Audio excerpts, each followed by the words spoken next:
After the first day, we found out about it, and I grew up in Miami where there's hurricanes and natural disaster all the time, and everyone does their different part of how they want to help. For me, I can't fight fires. I can't do any of this natural disaster stuff. I can make food. So it was our first instinct to try to jump in and see who needed it. Where could we take it? We had some food laying around the kitchen, so we were like, look, let's make what we can. We know hot food goes a long way. It's gonna make anybody happy. I don't have much of a social media following, but I put it on social media. Someone picked up on it in like 10 minutes and was like, there was a group at Pasadena City Hall that already worked through the night. It was sheriffs, Pasadena PD, and Pasadena Fire. They already put in like 36 hours of work at that point. We dropped off like 300 meals to them as fast as we could, and it was different the first day. It was the first time we had been in the smoke. It was the first time we had been really near the fire, and you could feel it. You could feel that we were right there. And then we tried to do another big batch to send out, and then as we kind of progressed, it got harder to donate on our own because larger organizations got involved. WCK, American Red Cross, got involved. Once they got involved, it was then, okay, how do we get involved with them? How do we keep the efforts going, but do it through them so we can still get to the people that we need to while going through them. Again, went to social media. A friend of mine, Alex Manaki, Carl Chin, there were a bunch of people out there that had already built their relationship with WCK and were out helping scout food trucks.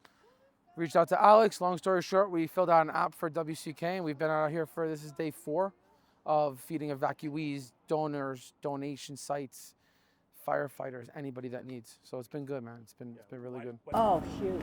I mean, Rural Central Kitchen is very unique. When somebody has an idea like, shoot, there's a disaster, people need to be fed. Everybody knows that. But how do you make that happen? And at the same time, put businesses to work. So now the people are fed, the businesses are working. Who can even think that through and then orchestrate it?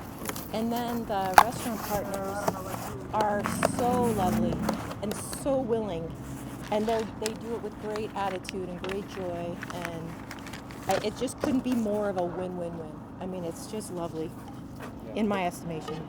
I've seen a lot of response, and this is just lovely.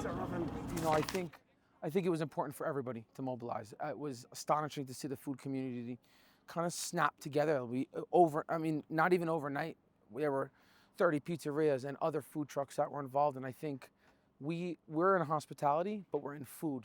And I think the majority of us food truck owners, restaurant owners, anybody in food, we all do this for the same reason. It's to bring people to the table. It's to bring people happiness through food. And I think all of our natural instincts were, we gotta cook, we gotta cook, we gotta cook.